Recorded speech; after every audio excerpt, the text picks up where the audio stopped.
the Star G430S from XP-PEN, and the Huion H430P.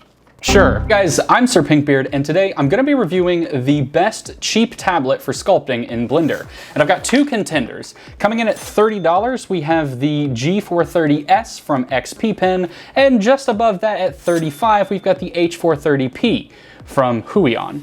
And they're relatively similar, so let's get started. So for $30 and a tablet that is advertised as for the Osu video game, I'm not expecting a whole lot, but when we open it up, we can see what we've got inside. We have a couple of extra pen nibs, which will be great, especially if you're playing Osu, because you're gonna run out of those pins and the pressure sensitivity pretty quickly. We obviously get the pen that goes with it, and a nib remover, which will be really helpful for those replacement nibs. And then we get the tablet. Now the tablet is kind of small. Honestly, it's about the size of my hand and easily fits in my back pocket. The working area is 4 inches by 3 inches, and it feels kind of solid. The only thing that worries me though is how thin it is from the side. This is about 2 millimeters, and it honestly, it kind of bends a little bit. So I'm not sure how sturdy that would be, say if I put it in my back pocket and then sat on it, which I will do later in the video, and we'll see how well that works, because I'm kind of concerned about it. But for a tablet that was designed for Osu, it says it's going to work for basically every digital art software out there, so let's put it to work.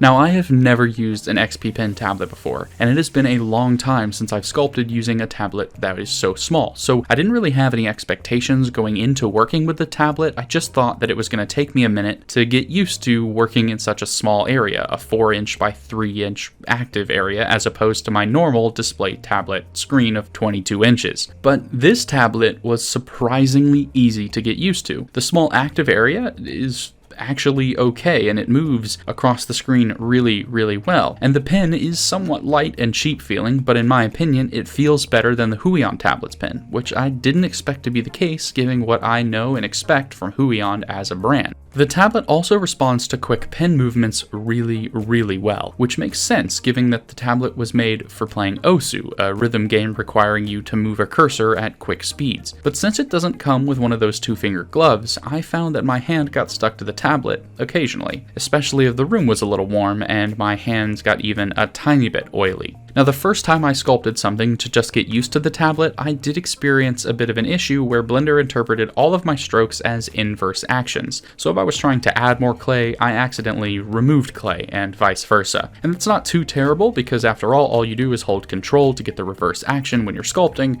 but after a reboot, apparently everything worked itself out and the tablet interacted with Blender as expected. So I probably just didn't reboot after I installed the drivers.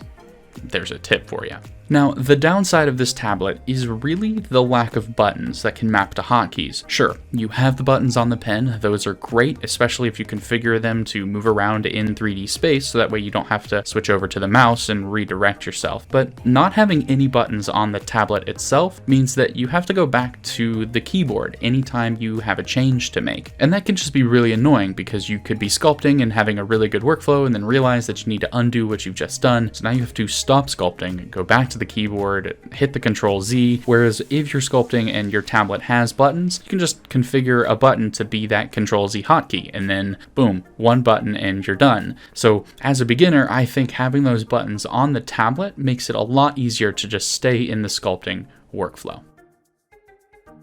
Overall, I really enjoyed this tablet. I've never actually worked with an XP-PEN brand before, and as a first introduction into the series, especially on the cheaper end, it's definitely given me pause for when I start looking for my next display tablet, because they do have some higher end models, so maybe I'll do a little shopping around and consider them for the future.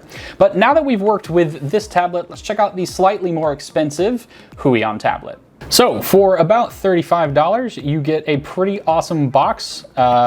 Then obviously you get the pen tablet itself, which I'm actually really excited about right off the bat because we have buttons, and buttons are awesome, especially if you're a beginner, because you can configure these buttons to do certain macros or hotkeys in Blender as you're working, and it just makes sculpting on this tablet a lot easier than we would have on the XP-PEN. Also, I'm excited about how thick this tablet is. It's less likely to bend, which will be probably pretty good. It just feels sturdier.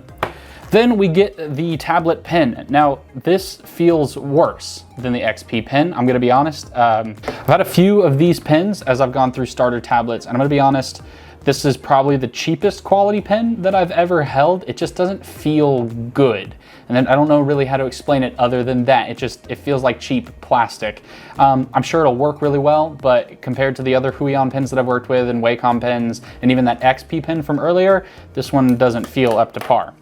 Then, of course, we get the extra nibs and nib remover. And then we get something that we didn't get in the other box, which is the Huion 2-finger glove, which honestly is great because my hands tend to get a little oily. And what this does is it prevents the oils of your hands from sticking onto the tablet, which is gonna keep your tablet cleaner in the long run and allow you to sculpt a little bit easier because your hand isn't gonna stick if your hands are like mine. Then, in addition to that, we also get these cool little connectors. Now, I don't do a whole lot of drawing. I'm kind of trash as a 2D artist, but if you want to draw and you have a tablet or a phone and that uses micro USB or USB-C, you can actually connect your tablet to your phone and use it to draw on that using these connectors. So this already sets that extra $5 that you'll spend as a much better deal. But we've talked about what you get. Let's see how it actually performs.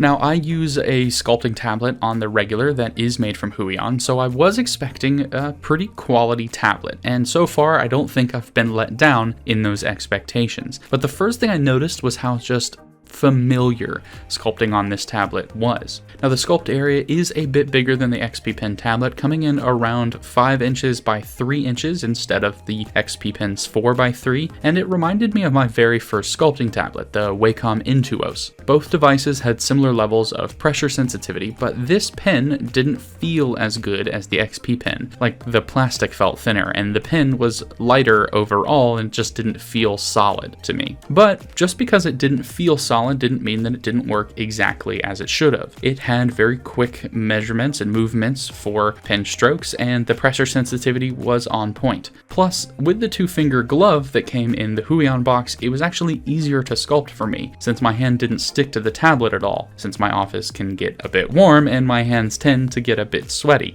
That said, I think the overall sensitivity and quick movement tracking was better for the XP-PEN tablet, but they were very close. Now, the thing that elevates this tablet over the XP-PEN is really those configurable buttons at the top. Being able to configure them to specific actions that I do regularly, like changing tools or undoing strokes or changing my radius brush size, those speed up the process significantly and kept me in the sculpting workflow so that I didn't have to break out of that workflow to go to the keyboard and switch up what I was doing. Now, the real downside for me about those buttons is that they're at the top of the tablet instead of on the left-hand side. And this may be just a personal thing, but for the last year or so, I have been sculpting with my left hand over on my keyboard and my right hand on my drawing tablet. So for me, it would have been better if these buttons were not on the top of the tablet, but rather on the left-hand side. But like I said, maybe that's just a thing that I've grown out of because of my workflow for the last year or so. Overall, I was expecting a decent tablet from Huion, and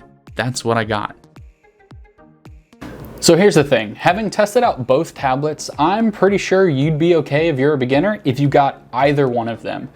But if I had to choose one, I honestly want you to pick the Huion because you get these buttons, which are really helpful starting out, and you get this glove, which, you know, other things aside, the connectors aside, this glove is like $6 or $7 on Amazon on its own. And so to get this plus the USB connectors plus what feels like a sturdier tablet with buttons, to me, these buttons are for a beginner sculptor like what women's pockets are to dresses, you know, they're like, oh, it's a cool tablet. Yeah, thanks, it has buttons. Honestly, that's how I feel about it. So if you have $5 extra to spend, pick up the Huion because honestly, it's great. But if you only have 30 bucks, the XP-PEN tablet definitely is awesome. Now, I did say we were going to do a stress test for that XP-PEN tablet, so let's do it. All right, so the tablet here, it's definitely gonna fit in my back pocket.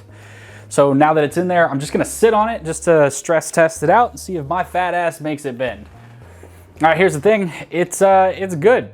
It feels comfortable under my butt. I don't have to worry about it. And I'm just gonna lean on it, whatever. Let's see if it's gone again.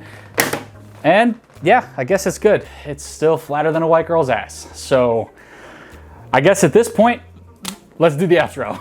So if you guys are thinking about picking up one of these tablets, check out the affiliate links down in the description. It really helps out the channel if you buy one using those links. And if you want to learn how to sculpt in Blender, you can check out this playlist over here where I go through all of the sculpting tools that Blender has to offer. And if you want to just follow along with me as I sculpt things, you can consider subscribing, where we sculpt and create new Blender things every Tuesday. I'm Sir Pinkbeard, thanks for watching, and I'll see you guys in the next one.